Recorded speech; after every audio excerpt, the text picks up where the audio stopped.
Hello, hello, hello, hello. What's up, folks? How are we doing this evening tonight? March 9th.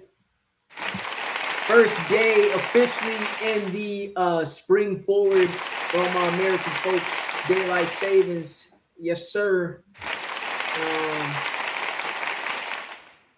Do they have that in England? I don't know. I don't know if they have that everywhere in the world, but I know they have it where I am. And boy, was it a heavy morning, but hey, we did what we needed to do. We got it done. Work went smooth. Came back here for the stream. I've been doing a little bit of training. Not myself, but training some other people at work.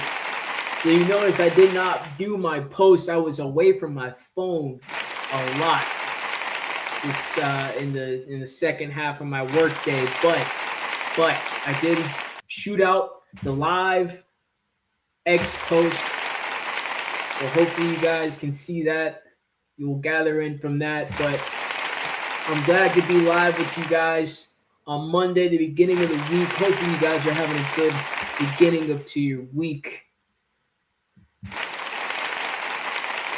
We'll get a strong start so you can finish off strong. But hey, we got some things to get into. Listen, the Princes of Europe are back. We're going to be talking about it, right? As bad as everything has been in the Premier League, do not forget we're top 4 in Europe as far as this Champions League talk. All right, talk light. Everybody else, remember that. Diego Simeone, remember. Hey, he said they're the underdogs. You know what I'm saying? We number 4. All right. Let's go ahead and get my face on the screen, folks. Oh, here we go.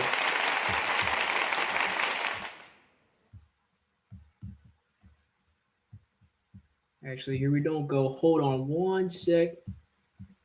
I'm gonna get this situated here. Hold on. I'm having some camera issues right now. Give me 1 second.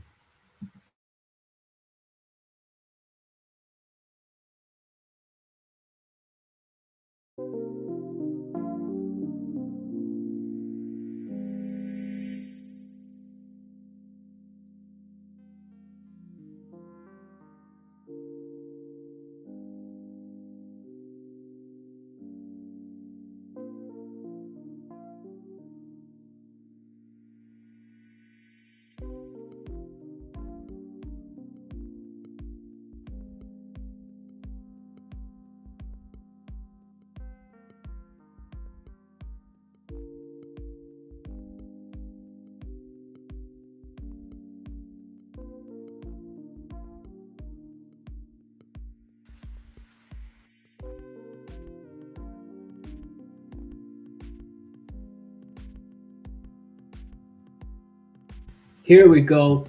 All right, folks.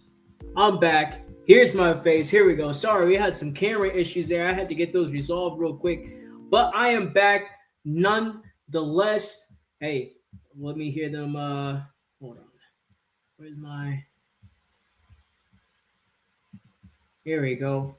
Let me hear that crowd again. Come on. Here we go. Come on. Give yourselves a round of back and everything. So anyway, like was introducing the show and everything before my camera difficulties. We're going to be coming to you guys live for about an hour, maybe a little bit less than that. Listen, we got some topics to discuss. Again, like I said, we got the Princes of Europe coming in. All right. Other teams need to talk a little bit light when it comes to the Tottenham Hotspur name. We know that we're crap in the Premier League, but hey, the Champions League, well, we were unbeaten, right? Were we unbeaten? I think we were unbeaten. No, we weren't unbeaten. We lost to PSG, but we were in the top 4, right? Didn't have to do the playoffs. Didn't have to scrape by like some of you other teams. So keep it on the down low. You know what I'm saying? We're going to be previewing our matchup with Athletico Madrid tomorrow. We're also going to just be talking about what's the next steps for this team.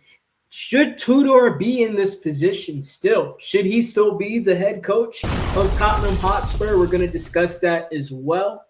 Before we do, we're just going to move it on here to do the beginning logistics here. If you could, go ahead, like this live stream, subscribe to the YouTube channel, follow me on X as well. I appreciate it all. Feel free to leave a comment as well in the live chat, or if you're in the playback, let me know what you think about the content. Do you like it? Do you not like it? What's good? What can be improved? What can I leave out? What can I put in?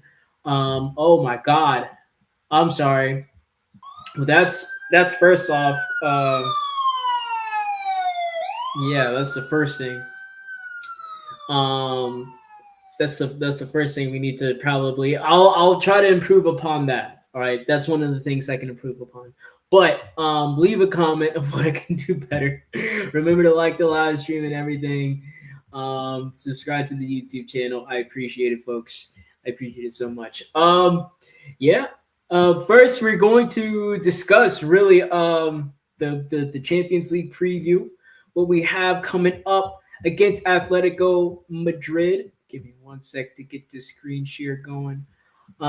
Yeah, we are going to be going down first to Madrid to play them away from home. Now, I know under a certain manager, our away form was to be credited. We were looked at as a stronger team at home, but in our current situation, I don't believe that's the same way. Now, before we get into everything, let me do this. Let me say this first. As much as you want to say or look at a team like Tottenham that's in our situation, you would think that a lot of our form, how we're playing in one league is going to translate to the other league. And I do believe that. Ultimately, I think tomorrow going into that game, I think we are going to be very poor. I think our players are going to be up for it. I think you're going to see more effort. But all in all, I think as far as the quality we have versus Atletico Madrid over 90 minutes with the players we have available, it's not going to be we're not going to be able to match up. And unless Atletico Madrid have a really off day or just something catastrophic is going on in the background that we don't know about at their club, I would say that it's going to be pretty much what we've been seeing similarly under this manager Tudor and what we've been seeing from the players. But I digress. I think similar to what we saw with the previous manager, though, we've seen that the players' form had drastically not improved, but as far as the effort, the outlook on the team was in a much more positive direction than when they come to play in the Premier League, which I feel like the team, and I've mentioned this before, but the team, when we play in the Premier League, it seems like they kind of sit back and when they see that there's a team that is going for it, that's on top of the game, is going after it, they tend to go into the shell and just kind of want to get in at halftime to protect themselves. And they don't really show any positive influence, any positive signs in the first period, the first half. And then in the second half, it's usually better. But as far as, again, more chances on goals, the quality of chances, don't really see much more of an improvement. And it just looks like the team is just not up for it. Versus in the Champions League, it's way different. It's almost like a 180 as far as the outlook. And even if we're in a situation like when we were playing PSG and we did lose and we were losing, there were still moments that we had and we were positive. We were trying to get something on the ball. We were trying to do things. And listen, and I'm pretty, if I remember correctly, I think we went up early on that in that PSG game, but I think we blew the lead. I think it was we we took the lead early, but I think we gave up the lead. If I remember correctly, there was an early goal in that game, and I think that's pretty much what settled it. And then there was a couple more goals at the very end. I'll have to go back and look at it, but either way, I think our performances in the Champions League have been again like a 180 to what it is in the Premier League. So I'm not necessarily saying we're gonna be looking to get something positive out of the Champions League games, but if this team,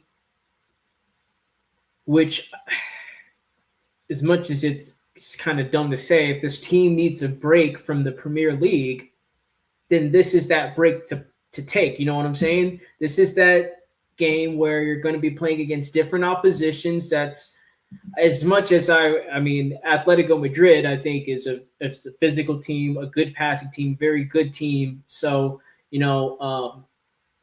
won't be playing at the same fast pace as in the Premier League, but I think it's still going to be a fight. But if this is the break that our players need from the Premier League, and they need to take this opportunity to kind of get like a session playing against a team that's not playing at the same pace and physicality as the Premier League, then we need to take this opportunity and utilize it. And if the players are more positive because it's the Champions League, a bigger stage, more people watching, whatever it may be, then hopefully we can utilize that to our advantage. Now, again, I don't really have any hope. I really don't. And as let's see here, I don't really have any hope as far as what really we can get in the game. If you can look to the left here, so you can see we're at plus 500. So that means that they don't have us. We're not very likely to win in this game. If you're a betting man, I'm not going to get all into the details of the science of this, but if your team has a plus and a number higher than 100, it means that you're more likely to lose. That's what they're saying. And if your team has a minus, the bigger that the minus is, past 100, right? So negative 150, negative 160, minus, we say minus, you don't say negative, but minus 200, then that means your team is more than likely to win. So as you can see here at plus 500, doesn't really look like we're likely to win. Bookies don't really predict us likely to win. So, hey, if you put your money on us, you're going to get a lot of money back if we win, because it wasn't likely that they thought we would win. Same thing with the draw. Draw is not much higher. So, draw is not much lower. So, again, bookies saying not likely to be a draw, not likely for Tottenham to win, not likely us for draw. So, there's good odds on this. You want to bet on this because not a lot of money a lot of money will be going towards this, to be honest. I would say, and the most positive of results, we would get a draw, right? In this, and then take it back home, get a draw at the Athletico Madrid, right? Take it back home and see what we can do there. Yeah. But that's just kind of a breakdown as far as like the bookies, all the gamblers in there. You know what I'm saying? Gamblers in the house. Now let's look here. These are the predicted lineups according to SofaScore.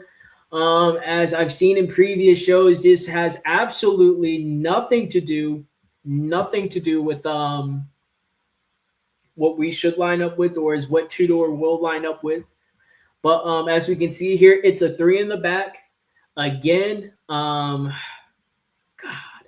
I hate to have a 3 in the back. I'd rather line up at the 2, right? But you can see Vicario in goal.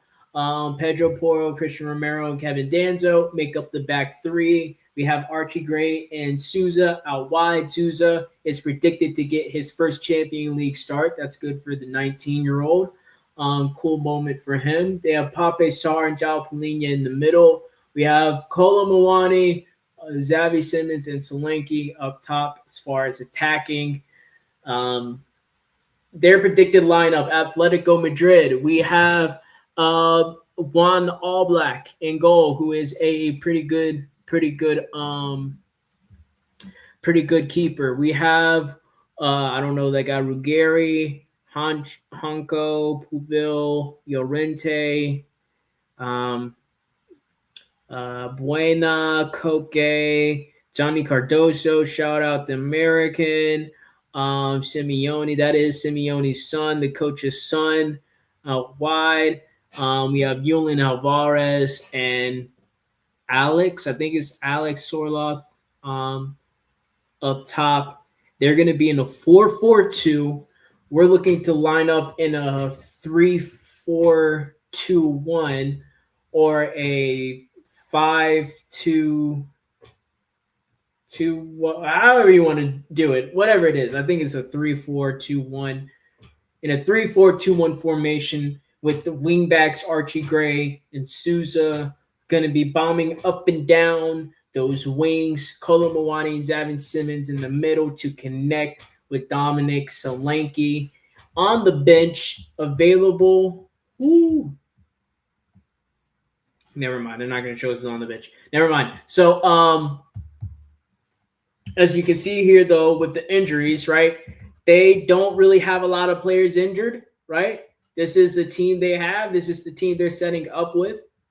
As far as I'm not sure who's on the bench that's not being named right now for Atletico Madrid, but it looks like they don't have a lot of injuries. So I don't know who Rodrigo Mendoza is or Pablo Barrios. I'm not sure if these are key players to the team, but either way, they only have 2 injuries. We have 1, 2, 3, 4, 5, 6, 7, 8, 9, 10 injured players still. So again, still very limited to what we have.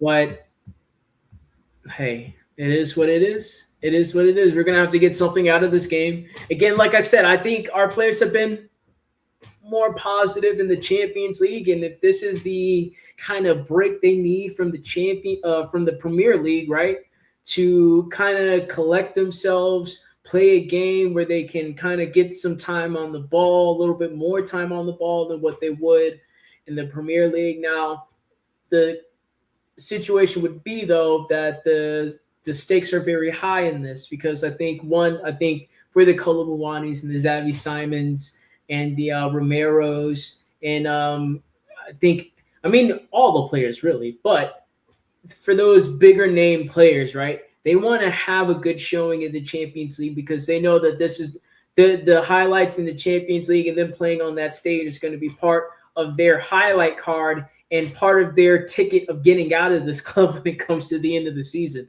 So I'm sure they're going to want to have a good showing, right? So whatever team, whether it's a bid from a team that's a team that's maybe not necessarily bigger than Tottenham as far as its platform, but if they play better football, they have better players around them, and the pay cut's not too bad. I'm sure they would rather take that than going to the championship with Tottenham if we get relegated, or at least staying upon the ship of what it is. I think the players are seeing now that there's really no leadership up top. So it is what it is. So the big name players, the players that we think are going to leave, I think are going to want to show out. This is going to be their platform to do it. I think for the younger players, it's going to be a big moment. Souza, I don't want to say for Archie Gray, but I would say yes for Archie Gray. This is his first round of 16 game in the Champions League. So big games for them, right? Yeah. As far as the lineup I would go with, and let me get that pulled back up. As far as the lineups I would go with, I would say,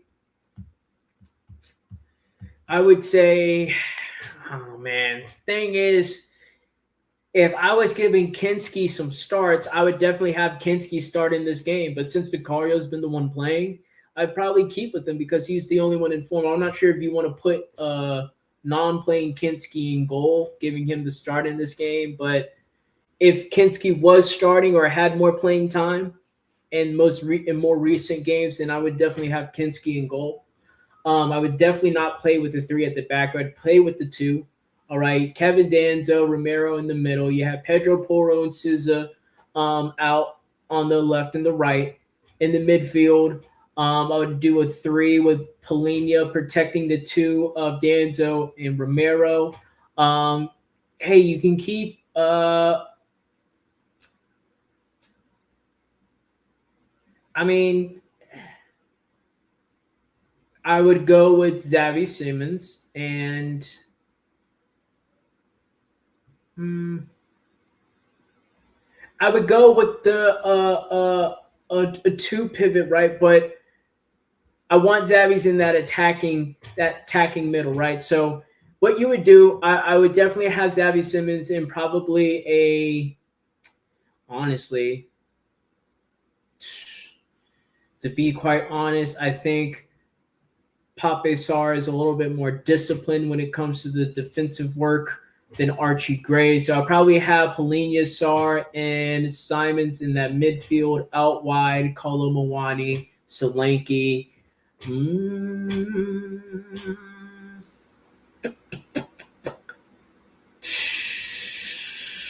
Ooh, that's a tough one. That's a tough one. Um,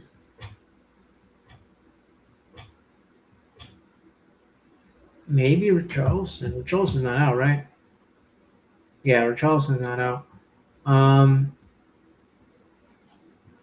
Richarlison, and I'm not sure if we've registered Matisse Tell for the round of 16. I'm not sure. I feel like we would have to because we don't really have anybody available. But yeah, either a Matisse Tell or Richarlison. Um, I would probably say Matisse Tell on that left and then bring Richarlison in for Solanke.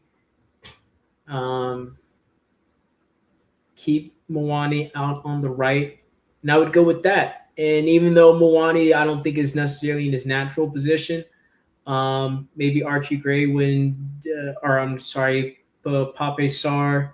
Uh, I'm not sure how much of an eight he is, how good of an eight he would be. I think he plays more of a six role, right? But being the eight, um, yeah. But everybody would be in their natural positions. Everybody would be playing, and yeah, I think it would simplify the game.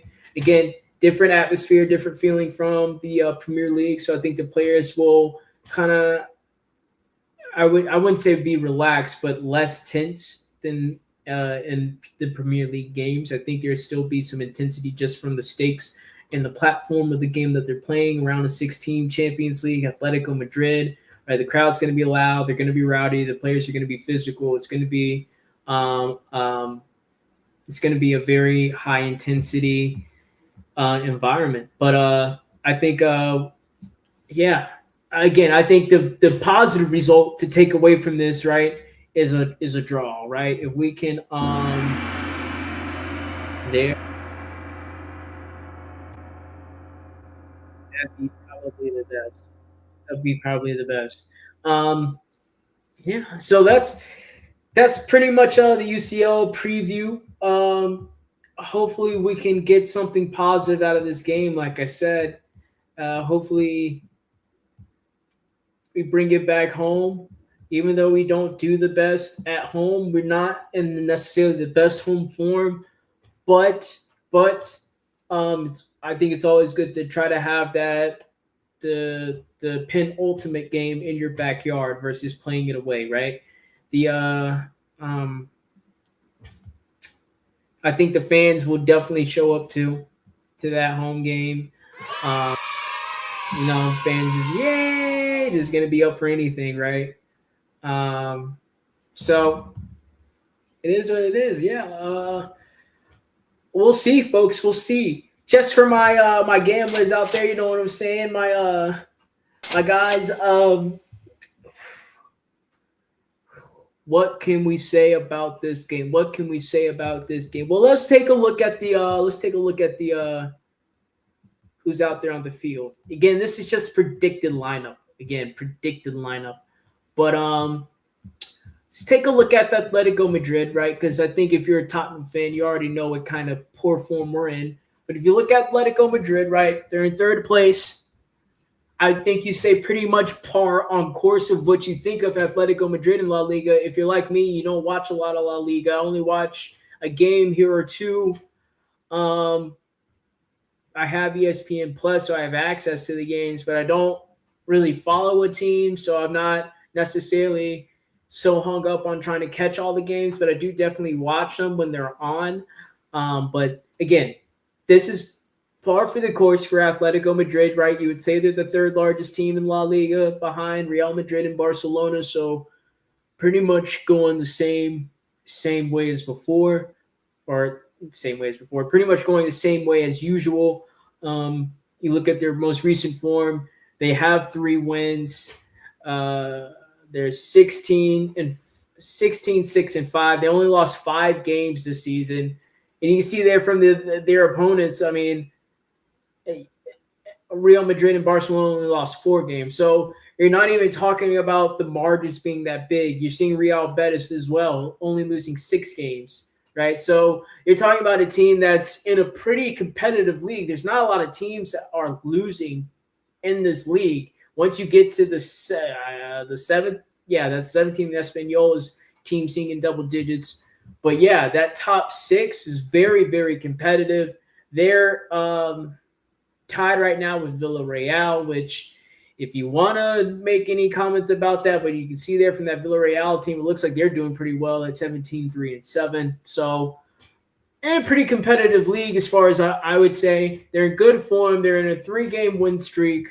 As far as them playing at home, they're one of the best teams in the league as far as playing at home, so they're comfortable. They've only lost 1 game at home this season, right? Compared to Barcelona, who have not lost at home at all this season, right? But yeah, like this, so they're coming in with some good juju, some good mojo. They don't lose at home, so they're going to be comfortable. I know their manager is prepping everybody to say they're the underdog, just in case, like I said, this Tottenham team comes in feeling good, feeling loose, wants to try to make something happen. But all in all, I think Atletico Madrid will be in control. I would say if you're a gambling man, bet for there to be an Atletico Madrid goal in the first half. Atletico Madrid, not saying they're going to go in the half with the lead. Remember that, but Atletico Madrid definitely getting a goal in the first half. I definitely say they get one in the second half as well. They're going to have 2 goals. I would say altogether go for more than 2.5 goals in this game. Actually, I say this. I say there's going to be 2 goals from Atletico Madrid. I'm not sure if Tottenham can get a goal in this game. So I'm not sure if you want to go for the over 2.5 goals in this. I think it's going to be about 2 goals. I think this is going to be a tight, cagey affair. And if anything, right, I think at a certain point, Tottenham are going to want to be reserved so they don't end up blowing it for the second half of the game. So yeah,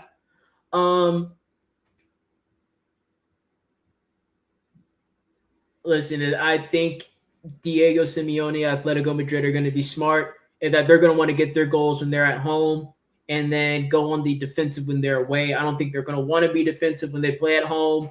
I mean, of course, they are going to play somewhat defensive football. It's just part of their DNA, but you know what I mean. I think they're going to want to, close up shop and raise the walls, batten down the barracks, you know what I'm saying, when they go into Tottenham. And if they have a 1 or 2 goal lead, that's going to be more than paramount. But I'm not sure if they want to necessarily do this in this moment. So I think Atletico Madrid will try to open up Tottenham a little bit more. They will play a little bit more open, a little bit more fluid, a little bit more fast-paced, in my opinion. Unless something drastic or crazy happens with this Atletico Madrid team, they just completely fall apart against us. Something catastrophic happens in the background that we don't know about. Yeah, I would say Atletico is probably going to get this win 2-0 if you want to do an exact score. But yeah, I'd say probably a 2-0 win at home. I'm not sure if Tottenham can get a goal, man. I'm not sure if we can get a goal. But if I was a gambling man, I would go for the over 2.5 just to put some money on it, just to see. But I would definitely say Atletico Madrid are the winners. Over 2.5 goals. I would say a goal in each half for Atletico Madrid. I'm not sure when Tottenham would score. I don't know where our goals would come from, but if we do get a goal, I wouldn't doubt it. So But we're only going to get one. I don't think we're going to win the game. Listen, it could be completely different. It could, as we've seen at at at uh, at other points in the Champions League, we've been the team that has known how to sit back and hatten down the barracks, but we've also been the team that plays open enough to get some goals, right? Um, Man, look at that goal scoring record for Atletico Madrid. Look at that. In 14 games played, they've only conceded 12 goals.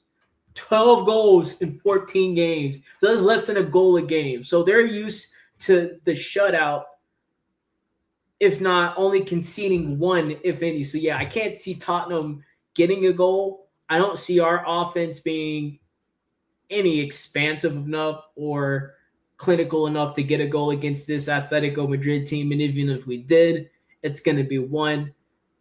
So go for the go for the over 2.5. My gambling bros, right? Go for the over 2.5. Let's see what else. As far as corners or anything like that, fouls. Ooh, expect some fouls. It's going to be a gritty game. I definitely expect some fouls, some yellow cards, at least two more yellow cards, at least 2 yellow cards for each team. Do you want to go for 3? Yeah, I'll probably say at least 3 yellow cards for each team in this game. Yeah, small little prop bets like that. I'm trying to think of anything else. 2.5 goals, Atletico Madrid. I don't know who the goal scorers are going to be. I don't pay attention to Atletico Madrid enough to know who their goal scorers are, so I can't give you that. But yeah, just wanted to give you that for my my gambling goals. Make a little bit of money. Let me know. Put it in the comments. Let me know what you think about the gambling stuff. We can do some shows about that, or if you win some money, let me know. I would definitely love that.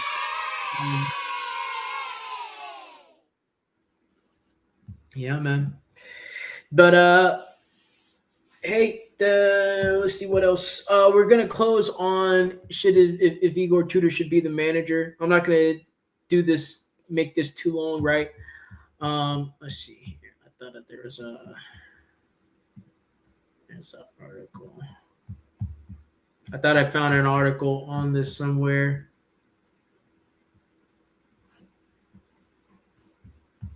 But never mind. But I saw on X just some debate going around. First of all, if Tudor should keep this job one, and then the second thing was if Tottenham should have got rid of Thomas Frank. Now I'm going to make this clear. One, yes, we should have got rid of Thomas Frank. All right, that's a given. Should have got rid of Thomas Frank, but I'm not sure if Tudor was the manager. That's the only thing I'm going to say with that is that Tudor right now for the appointment of the interim looks like he has not. He's he's not adhering himself to the players. He's not getting the players on his side, right? As far as understanding the tactics needed in the Premier League to get results, it looks like he's not grasping that. As far as getting a tune out of the players, as far as his tactics and what he wants to play, he's not getting that. So he's not really picking up anywhere from where Thomas Frank was. And if anything, there may have been players who disagreed with Thomas Frank, players who weren't along for the ride, but there were players who were, because maybe there were some players who were looking at Thomas Frank as a long-term manager, and maybe they were going for it because they were getting playing time, and maybe they did feel like they were developing in some areas. So there were players who were giving it for Thomas Frank, and there were some who were not, and were not trying for the manager. But all in all, I think you can say when Tudor has come in, he has been just,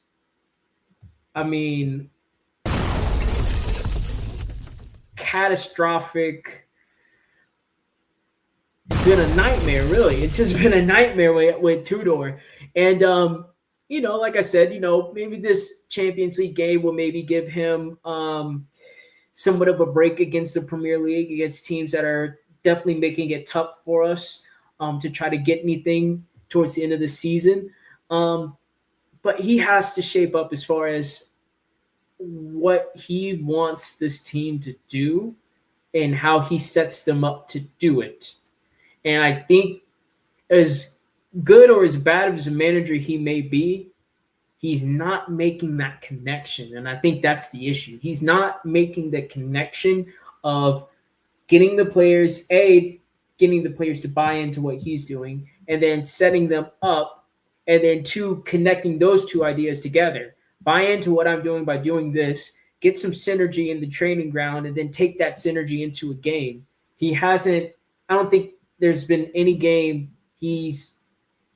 training session or any game such as that's happened since he's come here. So, and it's just the time is ticking. You know what I'm saying? Like the clock is ticking. We got to figure out if we want to keep this guy or not, because there is going to be a point where it's going to be too late to fire him if we do. Similar to Thomas Frank, where you can make the argument that we should have fired Thomas Frank at December or the beginning of Christmas break or right before the new year. You get in a manager, you go into the January transfer window, you get them 3 or 4 players, right? And maybe you don't have them necessarily the best recruitment plan, but you give them 3 or 4 players that you need just from doing a bare bones analysis of the squad, right? You just buy 3 or 4 players that you need: the left back, a winger, another striker, and maybe another center back, maybe, or something like that, right? You get another center back. You do that, and then you go from there with the new manager into the next season. But we held up on that decision so much that now that when we finally did pull the trigger on firing Frank, we've left the interim manager in a terrible position to try to get anything out of this. And then we're going to fire this interim manager, and we're going to leave the next interim manager in an even worse position, because he's going to have less games to try to implement more, because he's going to have to try to delete 2 phases of manager and failure and mishmash and gray area and frustration and confusion in these players, right? Because it's one thing for Tudor to try to come in and wipe the slate clean of Thomas Frank, but now this interim, if we get rid of Tudor, has to wipe the slate of whatever remnants of Thomas Frank, and then now Tudor, and then implement his thing, get the players to buy in, get some synergy in a training ground session, and take that into a game to try to get a point or two. Like, he's going to have not that many games left. We have 9 games. Hold on. Let me go back.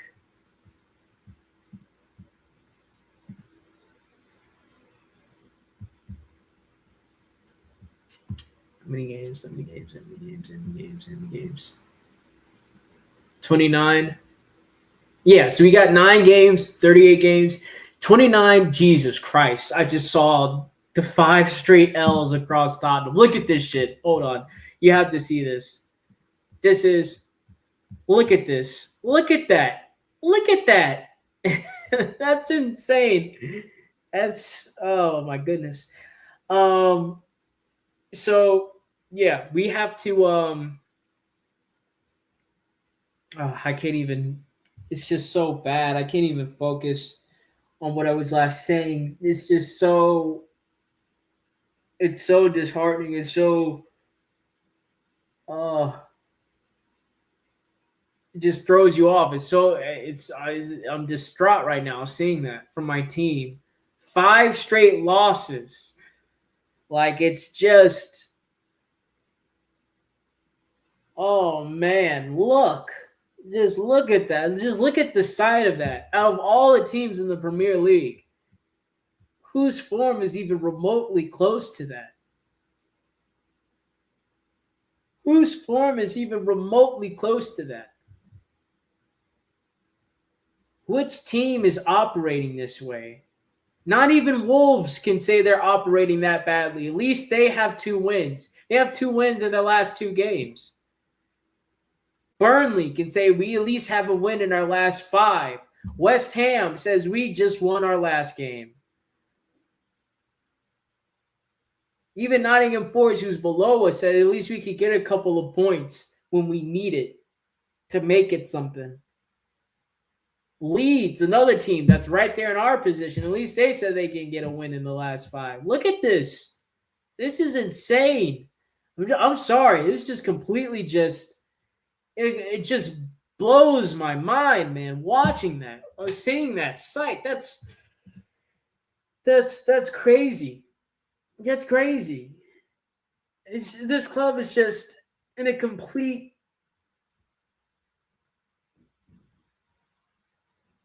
Look at this form. Look at the recent form. Look to the left on the recent form.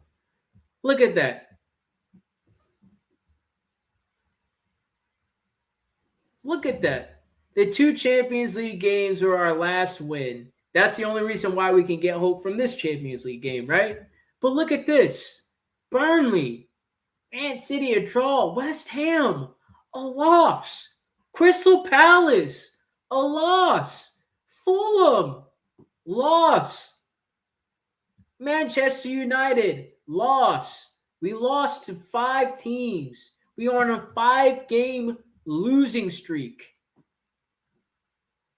This Frankfurt game, when was this last played? When was it last played? Was that months ago? Can we officially say that was months ago? A month ago? Look at this. Burnley. When was our last win in the Premier League? What Premier League team do you see a green bar under? None of them. Look at this.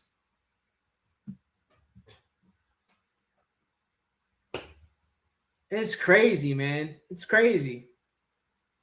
I'm just in complete shock. Complete shock. This just completely threw me off. Completely threw me off my guard. I'm stunned seeing my team is 5 losses and just seeing L's covered in red. Look at that. At the top of the page. They got it at the top of the page too. 5 straight L's, all in red. No green, no gray, nothing. All losses. I'm stunned. I'm like, I wish I could say I'm at a loss of words. I'm still talking, but I don't know where to go from here. I don't know what. So many fans have been just winging it. I'm so sick of fans and media providing these solutions. Oh, well, Tottenham just need to find someone to get behind. Tottenham just need to. Well, here's the thing with Tottenham. I'm so sick of these now doctors. People want to try to analyze and say what's wrong with Tottenham. We've been knowing what's been wrong with this club for years. Fans have been knowing what's been wrong with this club for years. We all know what's been the issue. We've all ignored it because we all want it both ways, right? We want to know that we have the big bad guy in the background that we can blame stuff on when things don't go our way. But when things are happy, oh, it's celebration time. Celebrate.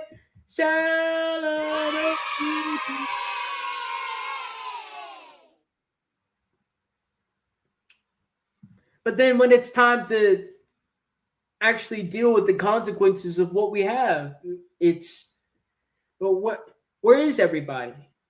What is everybody doing? What? When it's time to be accountable, right? Perfect example for the fan base after the Europa League, right? And I don't want to hear fans. I'm sick of hearing this. Oh, but you can't blame us. You can't blame us. You can't. Yes, I can. Yes, we can. That's what being accountable is. Sorry, you can call it blame. You can call it blame so you can feel bad about it. So you can I'm being blamed, so you can pity yourself. But that's what being accountable is. You had a moment where you win a trophy, but you finish in the worst league position. You had an opportunity to focus, key in on the league, fix your league form. You've just been saved by the skin of your teeth. Lucky enough, the previous manager won enough games in the first 10 to 11 game weeks so that you could fuck off for the last 12 with just a kind of gray area in the middle in between. So you had an opportunity, right? First of all, you had an opportunity to continue to hound this ownership, right? Because you had an ownership that just fired a manager that just won you a trophy, who just fired a CEO who overseen that manager to get a trophy, and they had absolutely no backup plan. None.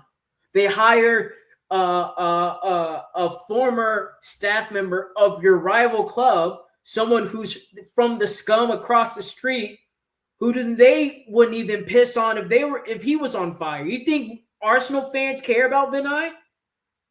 You think Arsenal fans have a soft spot for Vinay, that he could just come back and work there at the club in a smaller position if you want? No.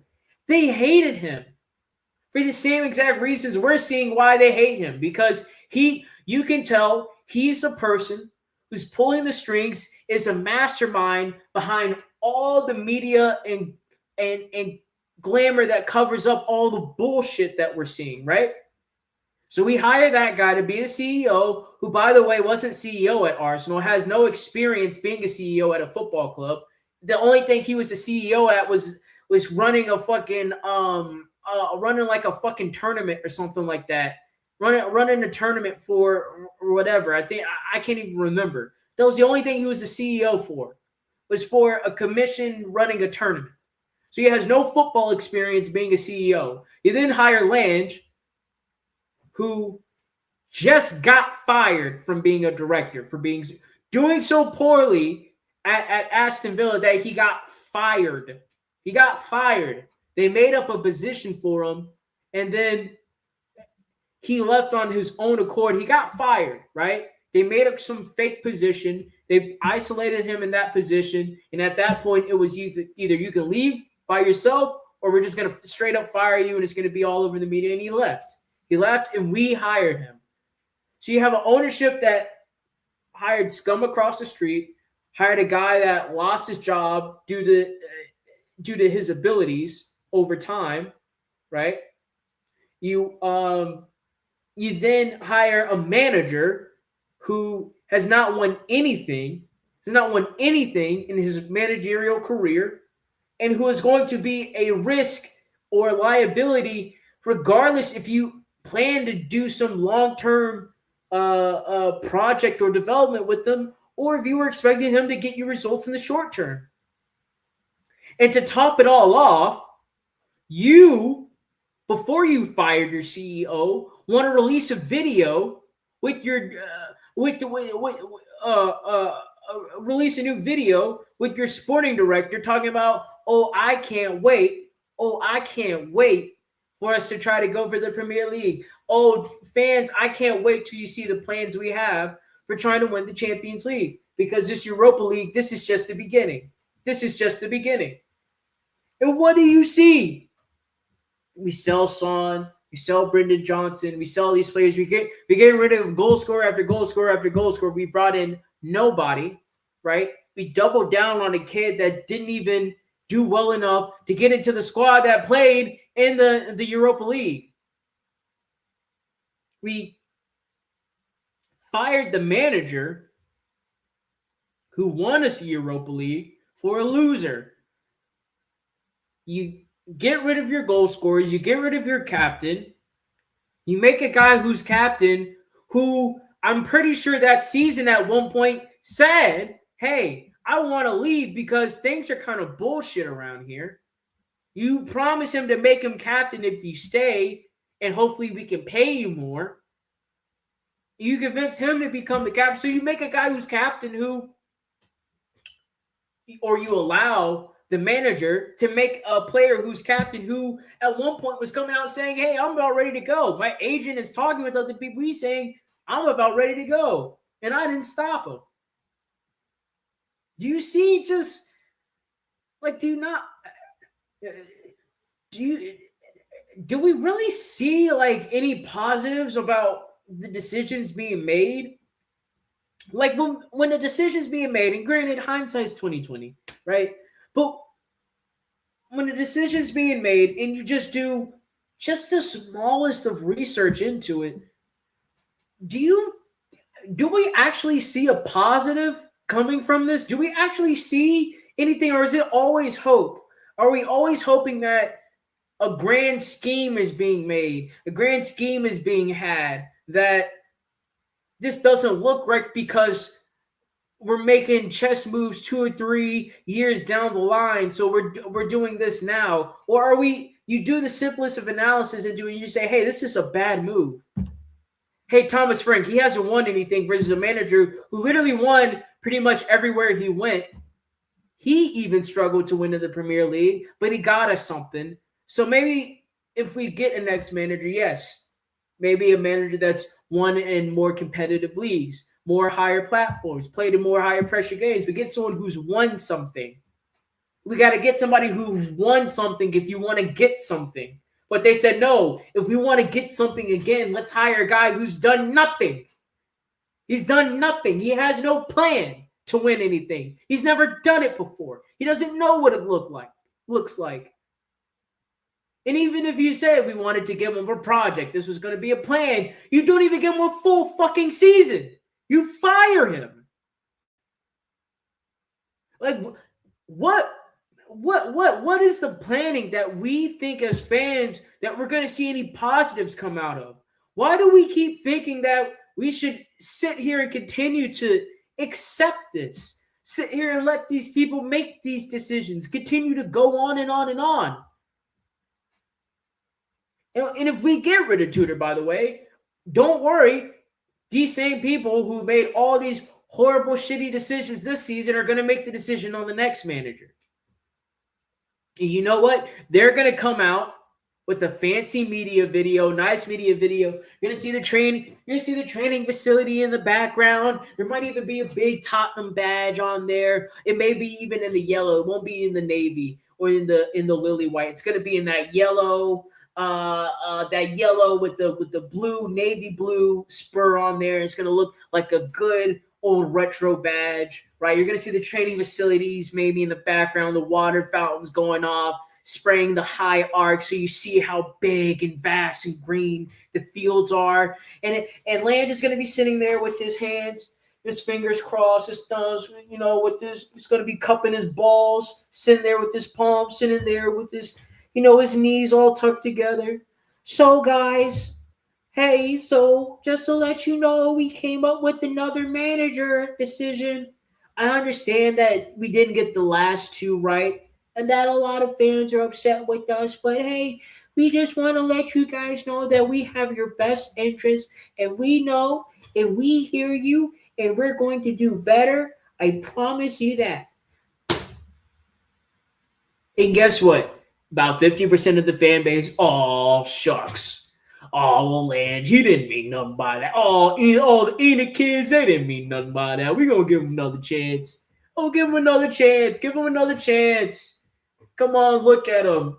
Look how rosy his cheeks are. Give him another chance. Come on. Give him another chance. Look at the little guy. Look at the little guy. Look at the training facility in the background. Look at the badge he's sitting in front of. Oh, come on. Let's give him another chance. Give him another chance, guys. Come on. Just need to back the team. Just back the team. Back the team. Come on, back the team. Back the team. It's going to be the same thing. And then at a certain point, it's going to be over. Relegation. Relegation will be upon us. It's going to be, yeah. Yeah, man. It's, until we decide to do something, we want to do something about this is going to be continuing on the same path. It will be the same thing. Um, we'll be dealing with the same issues, and we'll be getting the same results. And it doesn't matter how delusional we are. It doesn't matter the great, fantastic, inspirational words we can come up with in tweets and chants at the stadium, and how good we feel and how awesome it sounds, and everybody's singing, and when we're drinking and the Asian fusion there at the stadium, until we actually want something to change. We get this ownership out. The fans grow a spine and figure out you can't have it both ways. If you want to get something, you got to go through a little bit of pain. So this is the pain we got to go through. The pain you got to go through is, hey, maybe you know what? I don't go to as many games as I did this season. I got to make a stance. Or maybe the pain is, hey, I show up to the game a little bit early so I can protest.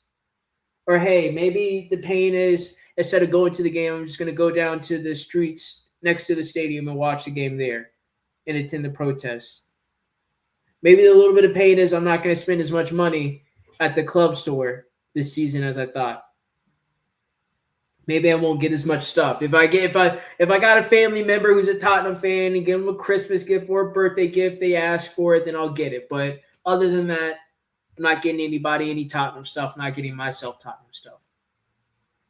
Maybe there's a little bit of pain you got to go through if you want to get something, instead of wanting the best of both worlds, right? You want to be able to blame Enoch when it's all going wrong. But then when everything's going right, I don't hear nothing. Even when everything's going wrong, I don't hear anything. But then when the media is saying things, right? When other fans come to banter us with the big L on their foreheads, and you get upset, we get all upset. But it's our owners. Our owners are the one that we don't do. It's not our decision. How about we grow a pair? We grow a spine.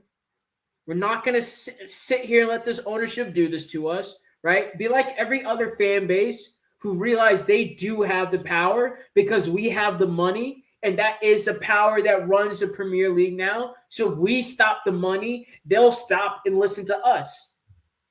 And maybe, just maybe from there, we can try to get something. Maybe we won't get everything we want on the negotiating table, but maybe we get somewhere. But we got to do something. We got to go through a little bit of pain. I'm sick of this fan base wanting it both ways, having it both ways. They want the Matisse Tells, but they want to finish in top 6. They want to play Bergvall and Archie Gray in a pivot, but they want to get top 4. They want to be in the Champions League. You want to have Solanke. You don't want to get rid of Richarlison and Ben Davies, but you want to win trophies. You want to win FA Cups. You want to win Carabao Cups. You can't have it both ways. You can't have it both ways. It's as simple as that. Look at Man City. You don't think Man City would love to keep all the players they've had that have won trophies with the team? You don't think they would love to just keep all of them on the ship, all of them on board? You don't think all the staff members there, all the trainers and stuff, the memories of fans shared with them, you don't think they want to keep them on board the whole time? Or do you think they go through a little bit of pain and they say, you know what, as great as these players were, as much as they want us, we got to get rid of them. We got to go through a transition. You don't think the Man City fans are going through some pain right now? They're probably not about to win another season of not winning the Premier League. They're probably about to go a season trophyless, right? If they don't get anything in the Carabao. Is the Carabao? I think so. The Carabao. Carabao in the FA Cup in the Champions League, right? They're technically still up for all 4 trophies. But there could be, like, how the team is playing. I'm sure those Man City fans are preparing themselves to face some pain, and that they may not win as many trophies as they want to this season. Man City fans are preparing for a little bit of pain because they know that Pep Guardiola, regardless of how the season goes, is not going to be here next season. I don't think he's going to be here next season. Man City fans have to face the pain of whatever charges are going to, like, they have to go through it. They're the benchmark for everybody else. Everybody says, why can't we operate like Man City? Because the ownership's serious and they got all the money to do it. They got the players, they got the manager, they got everything. So everybody compares them to Man City. Well, look at the pain they go through. Look at the pain they're going through right now. Look at the pain they have to go through and that they're going through right now and that they will have to go through. Everybody has to do it. So for Spurs fans, thinking that you can have both. You can't have both. You can't have both. You can't get rid of Son and Harry Kane and expect to finish in the top 6 every season. Top 4 every season. It doesn't work that way. Especially if you have no plan. You can't immediately expect to bounce back up. You can't spend $150 million on Matisse Tell, Wilson Odegaard, Richarlison, and Solanke and expect to get this team anywhere. Expect to win trophies. It doesn't work that way. You're going to go through pain. If we got to go through pain to get something on the negotiation table, then we got to do that. But you can't have it both ways. And we got to face the truth. We got to face the reality of that fast, because the reality of the world is smacking us dead in the face. Right in the fucking palm, hold on. Where is it? Right in the face. Bam. Bam. Just bam, bam, bam, bam, bam. Reality. Reality, folks. Look at that. That's the reality. 5 losses in a row. No losses, no wins against any Premier League team this year. Look at that. We haven't won yet against a Premier League team all year. All year. Look at the form. 5 straight losses. No other team in the Premier League is as bad as we are right now. Look at that. That's real. This is a real thing. This is reality. This is the reality of you can't have it both ways. You can't sit here, run around, claiming you're the champions of Europe when you finish 17th in the Premier League, because this is the reality of your team. This is your team at the end of the day. Is a team that's now in 16th with 5 straight losses, with the interim manager who's completely lost, players who are pretty much out on the beach, and your ownership has no idea of what the next steps are because they have no idea if they're even going to be in the same league next season. And I guarantee you, if they go down to the championship, this ownership has no idea how to operate They had no idea how to operate in the Premier League. And they know what the fuck they were doing in the Premier League. Look at where we are now. What makes you think they're going to know how to operate in the championship? That's the reality. That's the reality of the situation. So this both ways, right? Oh, we could have had season 3 with Andrew. Could have been blah, blah, blah, blah, blah, blah, blah, blah. All this, but we got Archie Gay, we got Bergwall. The future is now. Blah, blah, blah, blah, blah, blah, blah, blah. Matisse Tell, Wilson Odegaard, Mikey Moore. Give them days, give them time, give them years. They'll be the field. Blah, blah, blah, blah, blah. You can't have it both ways because this is the reality of now. Okay, look to the future. We're going to need the Mikey Moores. We're going to need the Matisse Tells. We're going to need the Archie Gray and Bergwalls because you know why? It's the same place we bought them from. Same place we bought them from. They're going to be right back down there. Isn't it going to be great for Mikey Moore, who came to Tottenham with higher ambition, who was one of our own, started off in a higher position, went to Rangers, and can now be coming back to his team that's in a lower position than when he left. When he left, Tottenham was in the Premier League. When he left, Tottenham was in the Champions League. And he's going to come back to Tottenham in the championship, almost. Pretty much. He's pretty much going to come back to Tottenham in the championship. How crazy is that? How crazy is that? He went out on loan to a team and came back to his team in an even worse position. And you know what? If he came back to the team in a worse position, I guarantee you still has to fight for playing time. I guarantee you still have to fight for playing time. You still have to fight for playing time. Can't have it both ways, folks. And on that, I'm going to end the stream there. Listen. being a part of this stream. Feel free to do the last minute logistics here for me. Like, subscribe, share this content.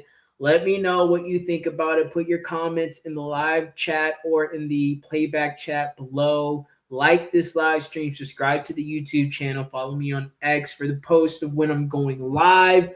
Go live every Monday, Wednesday, and Friday, 6 p.m. Central Standard Time. So that means I will be back with you guys Wednesday, 6 p.m. Central Standard Time. We'll be discussing the results of this Atletico Madrid game, what that means for our Champions League hopes, what this means for our Premier League hopes. We'll also just really pretty much just be analyzing that, to be honest. Really just going to be analyzing that. So I will see you then. That's right. I will see you on Wednesday after the Champions League game. But until then, bye-bye.